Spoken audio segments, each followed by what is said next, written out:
LinkedIn Riches, episode 32. A, B, C. A, always B, B, C, closing. Always be closing. Always be closing. Surely you can't be serious. I am serious. And don't call me Shirley. Put that coffee down. Coffee's for closers only. Come after me! I'm a man! I'm 40! I love it. Welcome back to the LinkedIn Riches podcast, your place to discover how to use LinkedIn to get more sales leads, more clients, and more revenue.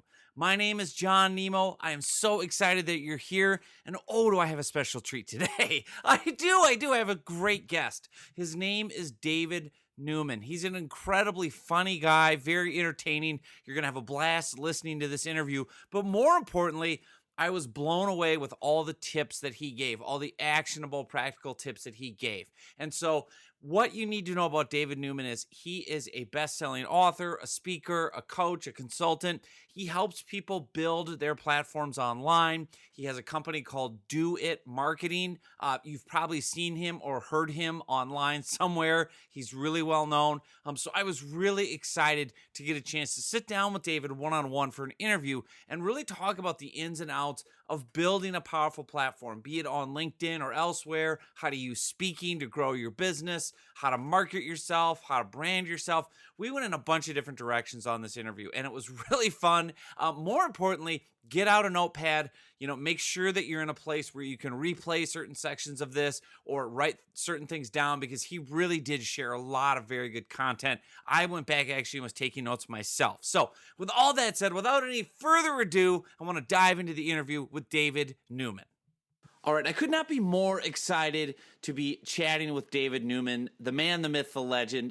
If by some chance you've been living in a cave, you don't know who David is, he is a nationally recognized marketing expert, author of an Amazon #1 bestseller, Do It Marketing. 77 instant action ideas. I love that promise, right? 77 instant action ideas to boost sales, maximize profits, and crush your competition. And so David runs a marketing and training firm dedicated to helping speakers, consultants, and high-fee experts really maximize your influence, your impact, and your income.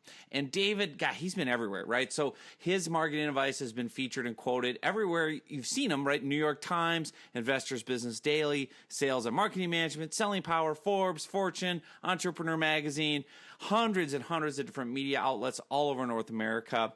You can learn all about David and all his stuff, and I'll be mentioning this website a couple of times because he's got so much good content, so many free resources. DoItMarketing.com. D-O-I-T, DoItMarketing.com. With all that said, David Newman, I'm out of breath because you're so awesome. Welcome to the show. Could not be more excited to talk. Hey, John, great to be here. Thank you. Well, now I'm excited to start. I want to obviously start a little bit with your backstory because you're a character. You're a Philly guy, right? I am. All right. You guys once booed Santa Claus and threw snowballs at him.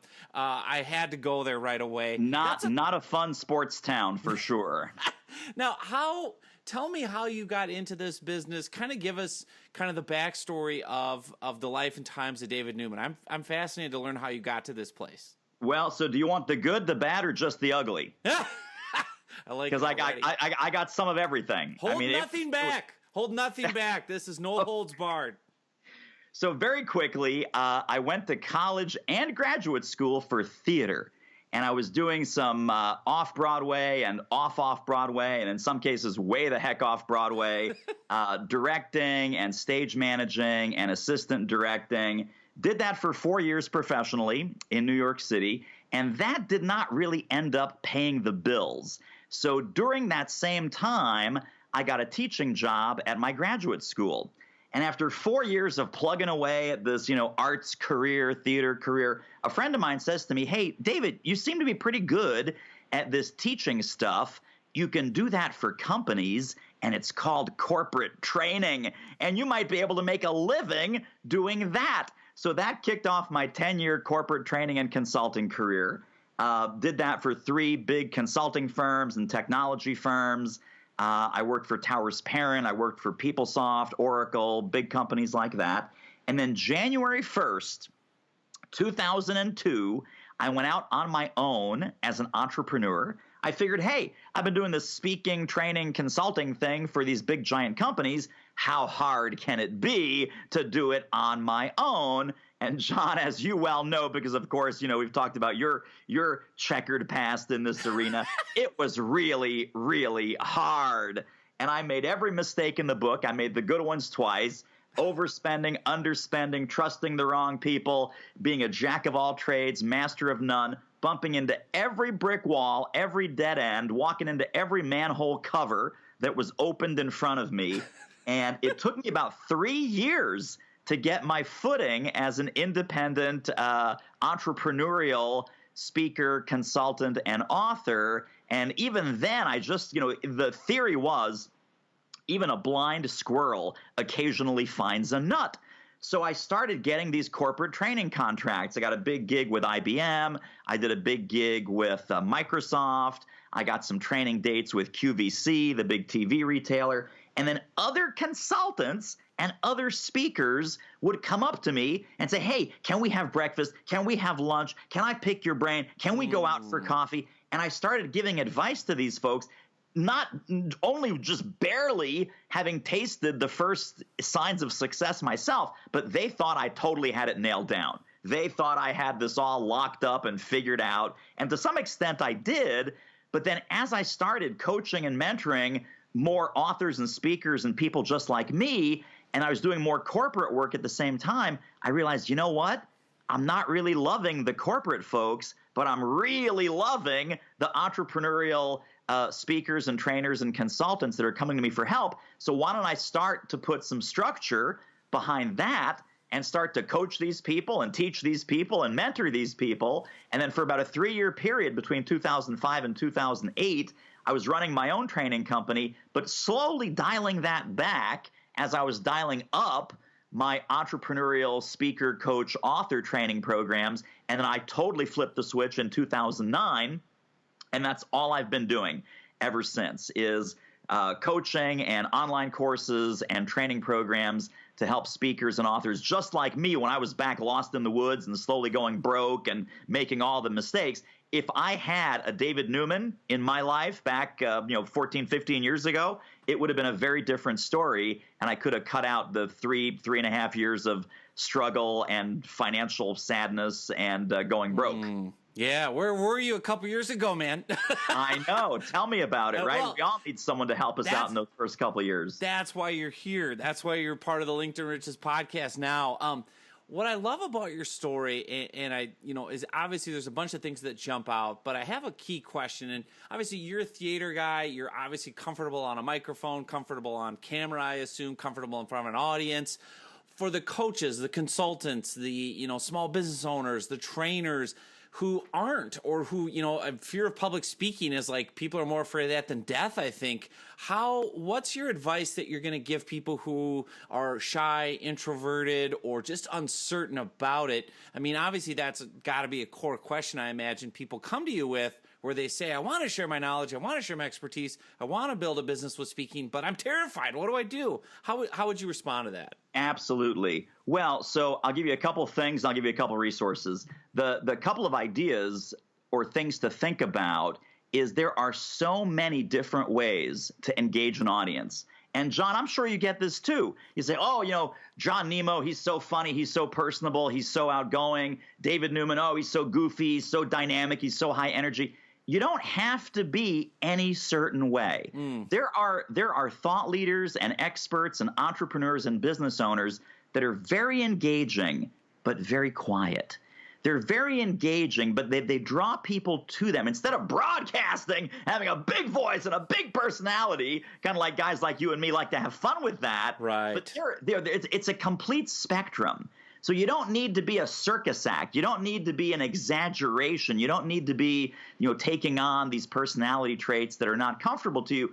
I think the most engaging speakers are the ones that are true to their personality, to their preferences, and to their audience. So if you prefer to have a quiet intellectual conversation that's interesting, intriguing, engaging, maybe a little bit controversial, a little bit contrarian, but quiet and calm, and you draw people in instead of bullhorning them with a big voice or a big personality or a big bravado, that is just as engaging, sometimes more so. Sometimes that's more compelling and more engaging because guess what? You're going to stand out from the crowd. You're not going to be one of these bloviating people that's yelling into the microphone and showing off their big personality and trying to steal the show and spotlight themselves. Sometimes they spotlight the ideas.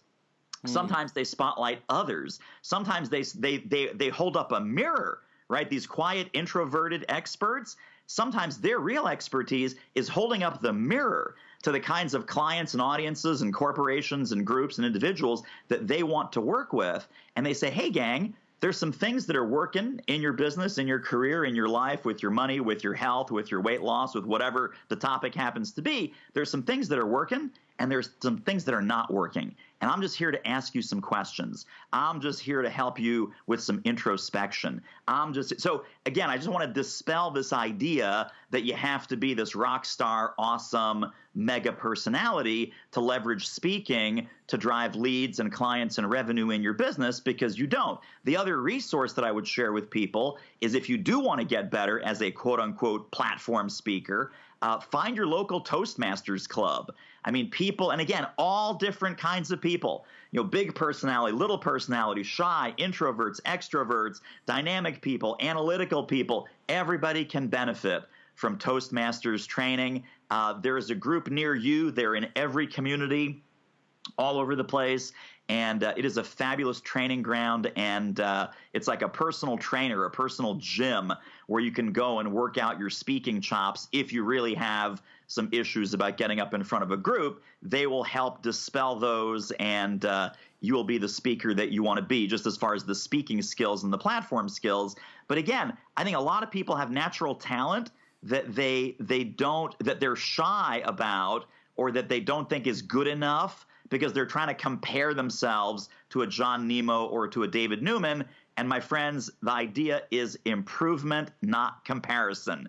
So don't compare yourself to anyone. You are always going to be the very best messenger of your message. So whatever that means for you, whatever personality, whatever conveyance you have, very quiet, analytical, dynamic, humorous, not humorous, it doesn't matter. As long as you're authentic and enthusiastic about your message, that's what's going to come across to people every single time. Wow, what a great answer. And I just think that so dovetails with questions I get all the time about LinkedIn and how do I stand out? And I get this a lot too from people overseas or in different business cultures, the United Kingdom. And, we're not all loud, brash Americans. I can't win business that way.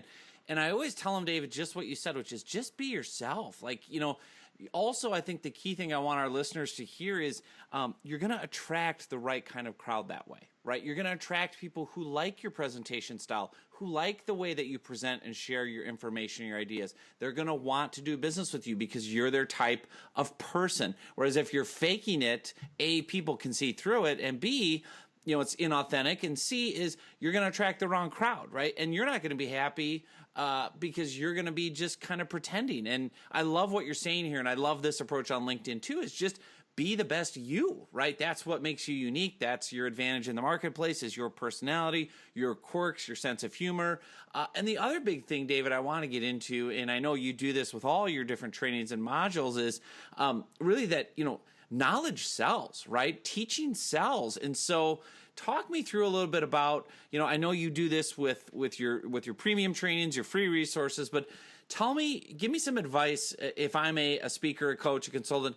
What's the best way for me right now today to package up and sell my knowledge? What works? What impresses people? How do I monetize what's in my head? Well, so I'm going to recommend three things. I actually have a chapter about this in the Do It Marketing book. I call it 3PR. Now, it's the different kind of PR than where you're coming from, John, which is like the real PR agency kind of PR world. But it's an acronym that stands for Personalized Professional Public Relations. So that's your own kind of personal platform building game plan. And there's three legs to that stool. If you want to monetize your expertise, you want to have a speaking-driven business, and we'll talk about what a speaking-driven business is in a moment. But the three legs of your 3PR game plan. Number one is speaking as a lead generator. Not even getting worried about paid speaking at first, but just speaking to share your message, speaking to generate leads, speaking to generate interest. This could be in your community. This could be at a local trade and professional association monthly meeting. This could be down at your local chamber. This could be local, regional, national, international, doesn't matter, but you're simply speaking because you're going to find the kinds of groups and meetings where it's the right people who are in the right room for the right reason. And they are your prospect base. They are your high probability buyers. So, for example, later this month, I'm going down to Washington, D.C. to the Institute of Management Consultants National Convention. Now, remember, my audience is speakers, authors, coaches, consultants. I'm not getting paid to go down to the Institute of Management Consultants National Annual Conference. The reason I'm going is I know that my people are there. And when I do a main stage presentation for them, I will get leads, I will get clients, I will get business there because it's a perfect bullseye match. So leg number one of your 3PR game plan is speaking as a lead generating strategy. Second strategy in your 3PR platform building game plan is publishing. And I don't mean publishing a book. I don't mean publishing, hundreds and hundreds of pages of stuff. I'm talking about the simplest forms of publishing, things like going on LinkedIn and doing a LinkedIn Pulse article, doing a LinkedIn post, doing a blog, submitting articles to trade and professional associations of the target clients that you want to connect with. So publishing can be small, medium, large, or supersize.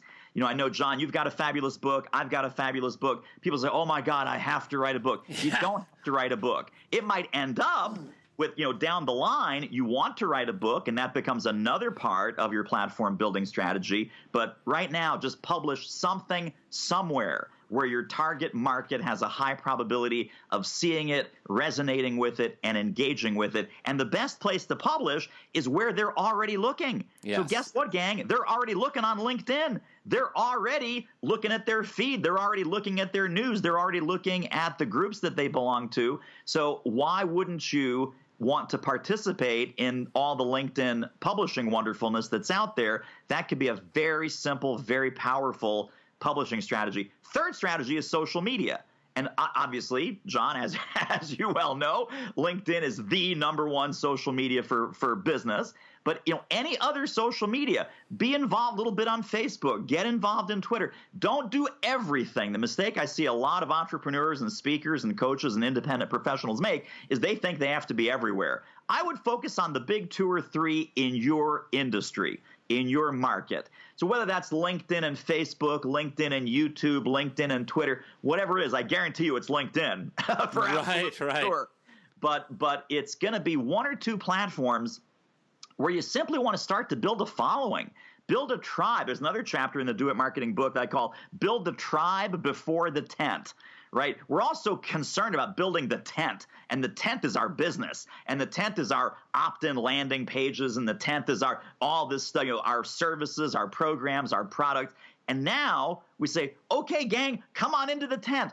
But nobody's there. Yeah. Nobody's there. So I say, you know what? Before we whip out the tent, just build the tribe. Just build a following, build a subscriber base, build a fan base, build a group of people. It can be a very small group, but a group of people who are interested and intrigued and engaged in what you have to say and how you can help them with your content and your ideas. If you do that with your social media strategy, it's going to work. So let's summarize. 3PR is about speaking because speaking builds your visibility. It's about publishing because publishing builds your credibility, and it's about social media engagement because that builds your shareability. Wow, man. I'm just at the feet of a master right now. I feel like Yoda has stepped into the room, and I'm Luke Skywalker in The Empire Strikes Back thinking I knew it all. All right, step back, young man. This is great. Successful you will be, young Padawan. He can even go deep on Star Wars nerdery. Is there anything David Newman cannot do? Oh, my gosh. Well, I have even more questions I want to get to. And, I think one of the things you mentioned earlier is how do you build a successful kind of speaking-based business? Because before I get your answer to that, obviously I want to really drive home for people listening, there is no better way to win new business than face-to-face, right? One-on-one, of course, but speaking one-to-many in the room, the energy, the passion, they see your face, they see your knowledge. Of course, that builds that know, that like, that trust component. So I'm sold. We should all be sold on the power of speaking to generate leads, to create a business. What's kind of your basic game plan, David, that you would tell somebody who's new to this, saying, okay, I get it, I want to do it. Where do I start? How do I build this kind of speaking-based business? Fantastic. So I'll give you some do's and don'ts and some tips and traps. The first mistake that I see all the time, and this doesn't matter if you're a 20, 25-year successful professional, you're looking to transition out of a corporate role and start a speaking, consulting, authorship, kind of authority-based business, or if you've been as an entrepreneur, you've been a coach and a consultant and a speaker for years and years. What I see is people lack a basic strategy. In other words, they're always focused on tactics. I know, John, you totally recommend that when people are looking at LinkedIn, you have to have a strategy before, well, what's my professional headline? Right. What should my background be? What groups should I belong to? It's like, whoa, buddy, what's the strategy? Who are we trying to connect with? What are we trying to promote? How are we trying to help people? How are we going to invoke generosity and trust and value-first marketing in everything that we're doing? And this is true whether we're talking about LinkedIn or building a consulting practice or a service-based business or a speaking-driven business. So, by the way, speaking-driven business, what that means to me is it does not mean that you're a full-time paid professional keynote speaker and that's all you do. There's a very teeny tiny percentage of people whose business model looks like that. The vast majority of what we call speakers or people who are in a speaking-driven business are simply thought-leading professionals. Thought-leading professionals can be executives, entrepreneurs, business owners, coaches, consultants, independent experts of any kind, and they have something to say or something to sell.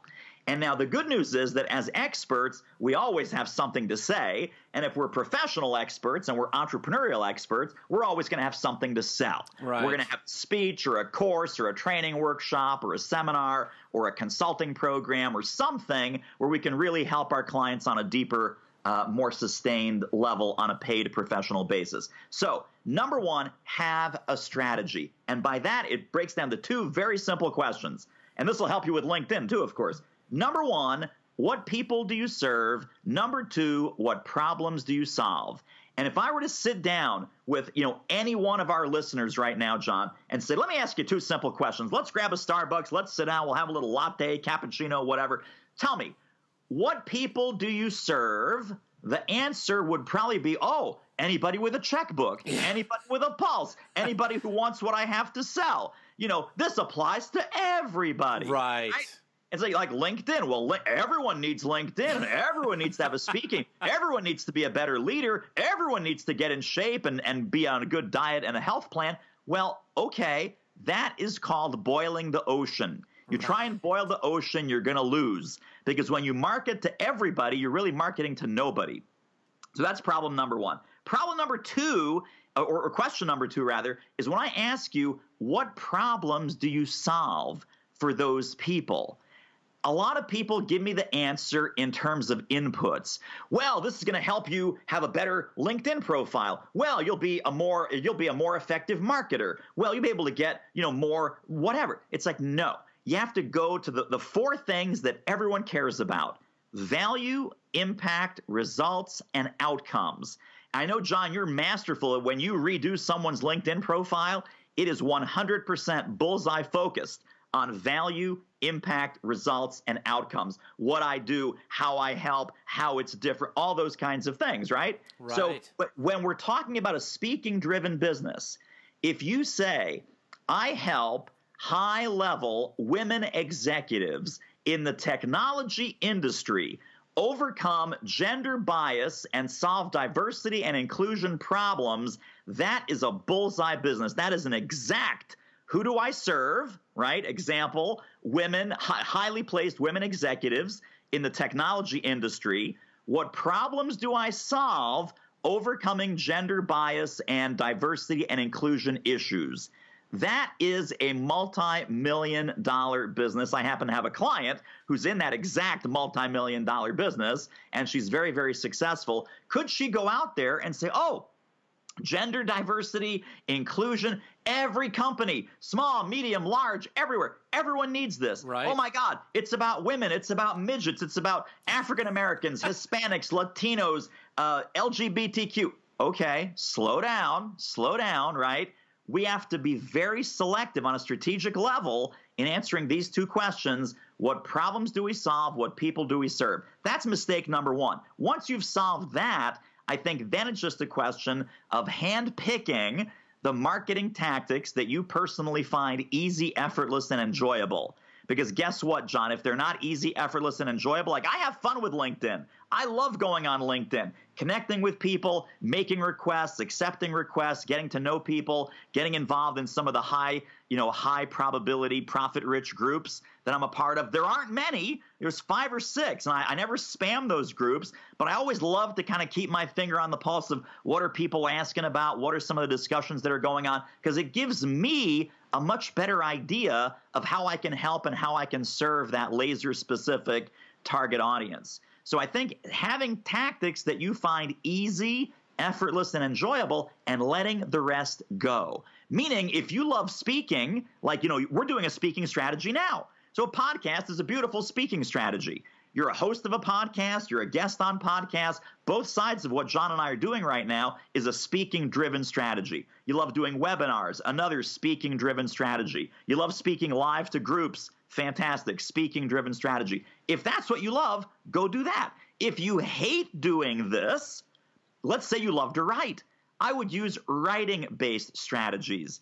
Articles, publishing, blogging, all of those things are writing-based strategies. If you don't like that, but you love playing with tools and technology, use technology-based strategies. The point, and if you love shaking hands and kissing babies and pressing the flesh and going out and networking and building a referral network and having lots of breakfasts and lunches and coffees with people in your community and in your industry nationwide, use in-person strategies. But the point is, I am giving you official permission to stop doing marketing activities that you hate. Because so many people, I have to do networking. Why? Because some guy said, I have to network. I have to do LinkedIn. Why? Because John Nemo said I have to do LinkedIn. I have to speak, although I hate speaking. David Newman says you have to speak. You have to take all of this like a buffet. And I think what a lot of small business owners and entrepreneurs and executives do when they do platform building is they try and eat everything on the buffet. And then they're wondering why they're feeling sick and bloated. Oh, that's a great analogy. And you nailed it. I mean, for people listening, really, the riches are in the niches, right? So whether it's LinkedIn, building your business, and I love the example that David gave of that, speaking business that was so hyper-focused on a specific audience, a specific value and outcome and result that they want, right? Another thing, too, that I think is so key, and I think one of the things you're known for, David, and that I see a lot of people struggling with, whether it's on LinkedIn or just promoting a business in general, is you're very good. I'm looking at your site right now. You have a no BS meter, right? Like, the hyperbole, the fluff, the shenanigans, the, make $1 million by pushing a button stuff.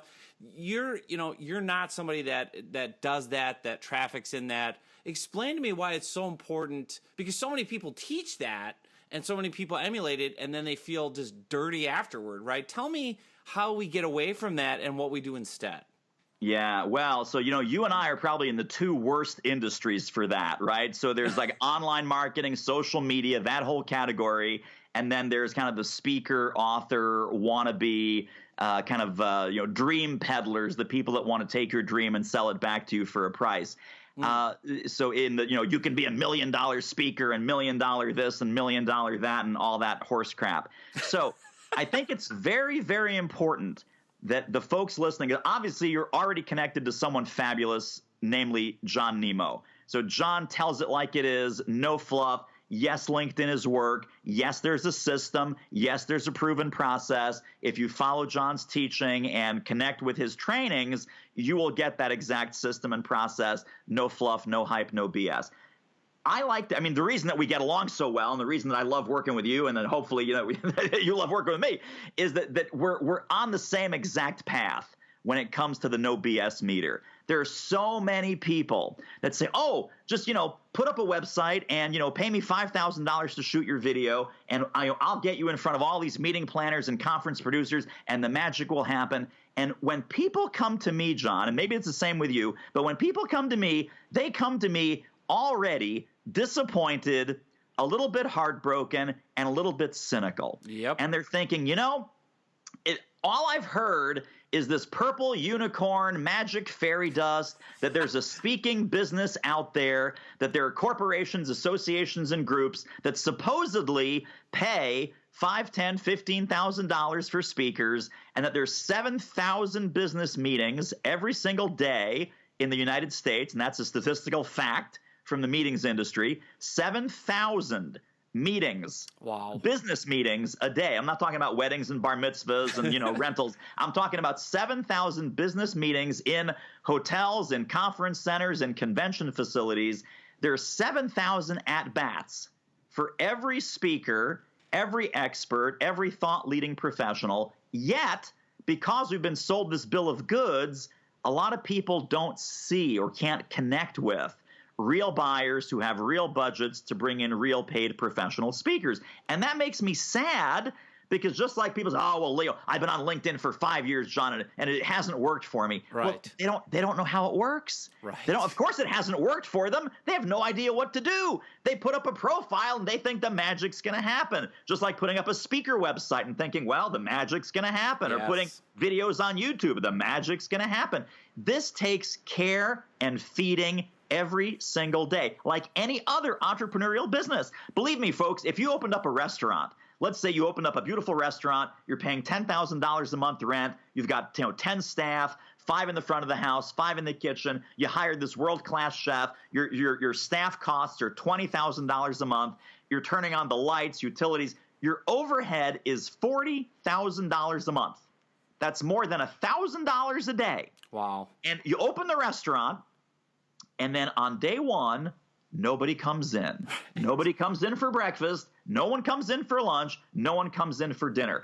After the first day, you'd be deeply, deeply concerned. You'd get into massive action. You'd say, is our sign broken? Did our Yellow Pages ad not go through? Is our website down? Do we not have our coupons going out via email? You would be very, very upset. If you go a second day owning this beautiful, fantastic restaurant, because now the food's going bad in the fridge. Now that, people are starting to say, hey, what's wrong? Why is this place open? The lights are on, but no one's going in there. After the second day of nobody comes in for breakfast, nobody at lunch, nobody at dinner, you would be freaking out. The problem, I think, with the speaking, consulting, and training business is we can go days and days and days and days, sometimes weeks and weeks and months, and the restaurant stays empty, but we don't change anything about what we're doing.